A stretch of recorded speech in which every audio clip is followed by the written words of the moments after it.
All right, I've been trapped in the trailer for 4 days. It's 14 degrees Fahrenheit and snowing in central Missouri. I am going to go for a 2 hour fat bike ride. The roads are out of control, so I'm going to take it to the trail. We're going to ride the Katy Trail.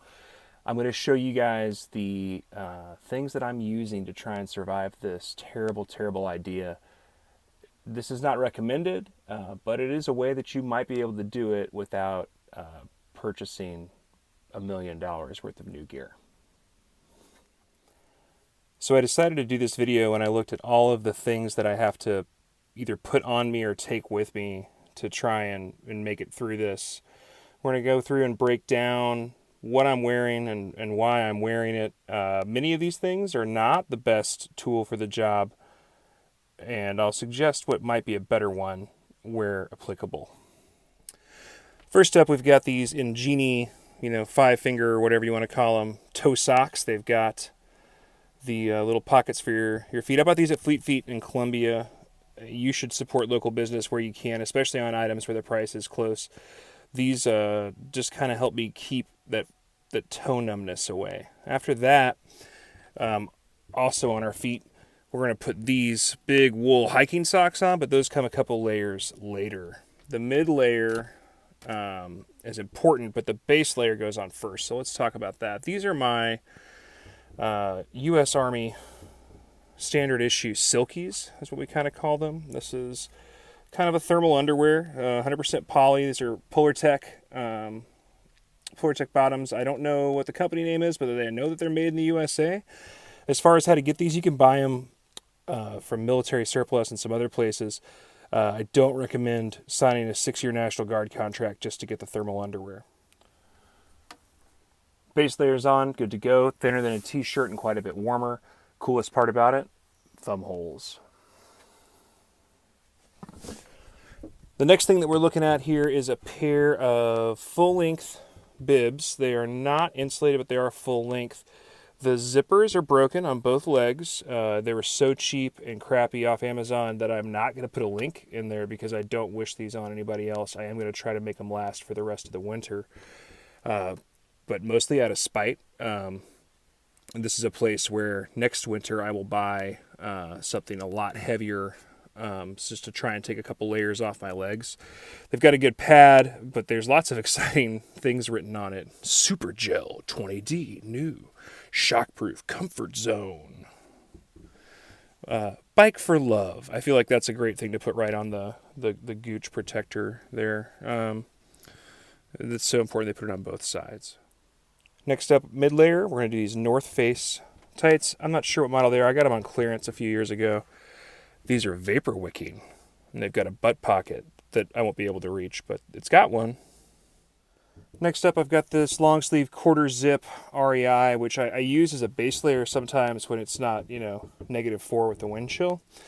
And also the wool socks, which I'll pull on over the North Face tights. All right, outer layer, we've got these TPM Boy pants. They are fleece lined, which is kind of dope, and they're comfortable enough to wear without like a bunch of layers, just for rolling around.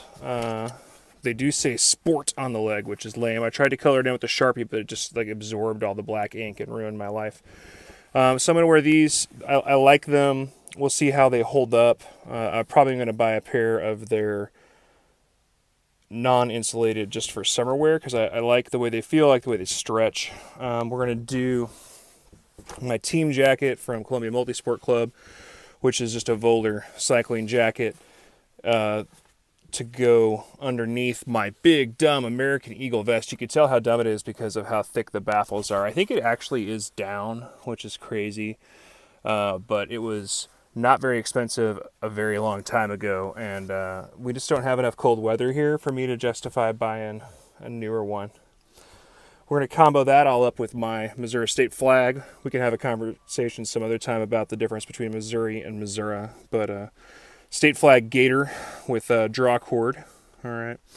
And then I've got another gaiter, this Hurley gaiter that I wear underneath my helmet, kind of in place of a beanie. I have a big dumb head, so I have trouble fitting beanies underneath my helmet, which is just a specialized helmet. It's just whatever my LBS stocked that would fit my huge cranium.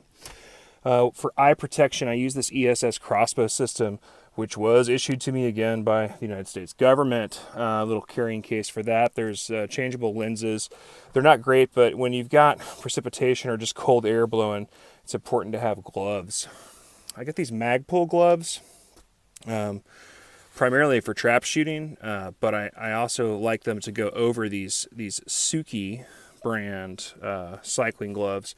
These are cool. They've got gel, which is nice in there, but they aren't, and they're a little bit toasty sometimes if the weather's not that cold. But today I kind of want another layer over the top of those. Hydration. We've got some Noon Sport. This is the fruit punch flavor. Big fan of those. I am a Nun ambassador. Guess I had to probably figure out how to pronounce it if I'm going to be a brand ambassador. All that carried in my Camelback mule, which I got at crazy deep discount. So that's why I have one. I've got a wet weather shell and some bike lights and some spare hydration, first aid kit, and then 3 liters of water in the pack. So that's kind of my gear just in case while we're out and about. For footwear today, we're going with the Timberland hiking boots. These are several years old, and they're the second pair of these that I've owned. They're invincible. They're steel shanked and Gore-Tex and all that good stuff. For hiking and backpacking, I've switched almost exclusively to Ultras, to trail runners, but the Lone Peaks. But these still come in handy when it's bitterly cold outside. So I got everything on. I got hydration filled up and everything ready to go. And a reminder popped up that I've got to go to work. I totally forgot. I've got, 3 jobs like every red-blooded American should in this glorious new world of capitalism. And came to the realization just moments ago that I, in fact, have to go and teach community college jazz band, which is cool. I like that gig. I'm hyped about it, so I'm on the way to do it. But I'm wearing 7 layers of clothes. All right, class is over. Back to the trailer to grab the bike. And then we're gonna get cold. Looks like the snow has stopped, which is kind of sad. I thought that'd be cool pictures, but the temperature's all the way up to 19, so it's actually pretty excellent. Right. So, the time I thought I was finishing the ride, I finally got the bike on the bike wing from Let's Go Aero. It's on the Bump It. The Bump It is fine. It's not nearly as entertaining as the trailer attachment called the Jacket.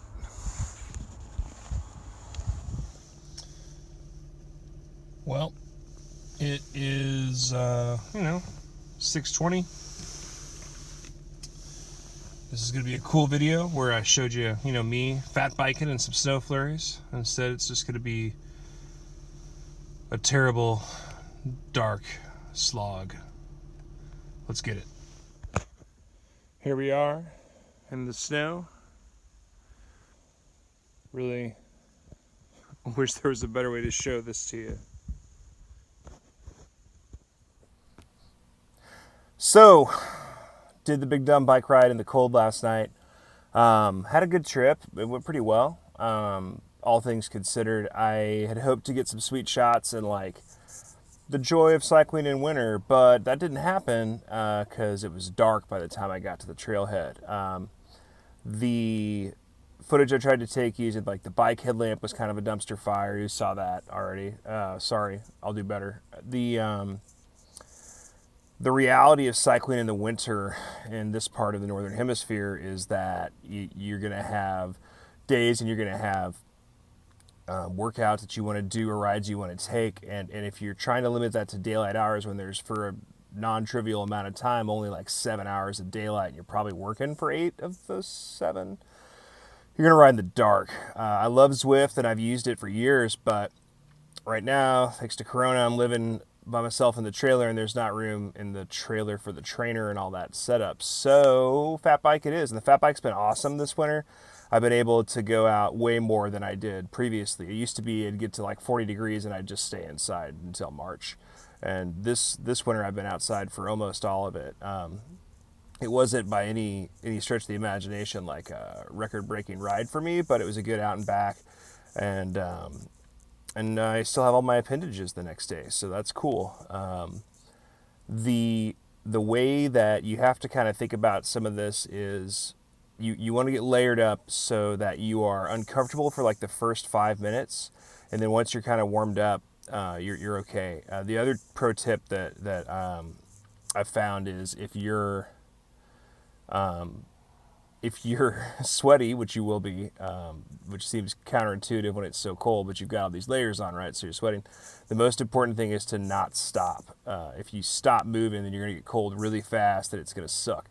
So it's a good way if you're sometimes low motivation, like I myself am. The freezing cold temps are a good way to kind of keep you moving through to the end of the ride, which is what we did last night. And we got out with what we had. Now, some of that stuff that I've got is, obviously purpose bought. Some of it is just stuff that I had, and I encourage you to kind of take a look at what you have and figure out, okay, well, maybe I don't have like a performance-based layer of any kind, something that's going to be kind of moisture wicking when I start sweating, but will also keep me warm. Maybe that's where you need to spend a little bit of money, and you don't necessarily need to go out and buy like a $200 base layer. Maybe you buy a pretty cheap one and see if that works. And if it works, sweet, you're out $30. I do understand and I believe in buy once, cry once, but I also know that when I buy a new car, it loses 20% of its value when I drive it off the lot. So you got to try to find a happy medium in there. The idea that you have to have every single piece of everything before you start your adventure is kind of crazy to me. I think it's important to get out there with what you have today, and if you don't have the cash to do a whole outfitting, okay, what do you need to buy to start? And then you can do that for a pretty low threshold entry cost and see where you are. Underwear, yeah, you probably don't want to use used. You probably want to buy new on that one. But everything else, you might be able to find it for cheap, or you may be able to find it even in a thrift store from a friend.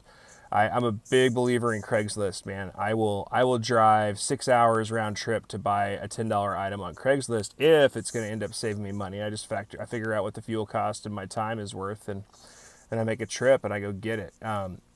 I live about an hour east of one metropolitan area and 3 hours west of another one, and a lot of times the deals are in the suburbs. Folks that buy something, they buy it and they use it a couple of times and they don't use it anymore. So it's in like new condition. They just want it out of their garage or out of their house, and you can get a sweet deal. So I think that buying something that's a couple years old is fine. I think buying something that's 20 years old can be fine depending on what it is. And I use a lot of gear that is, I'm the second or third owner on it. And when I buy a piece of gear and I don't find myself using it, I'll just sell it on Craigslist and pass that along.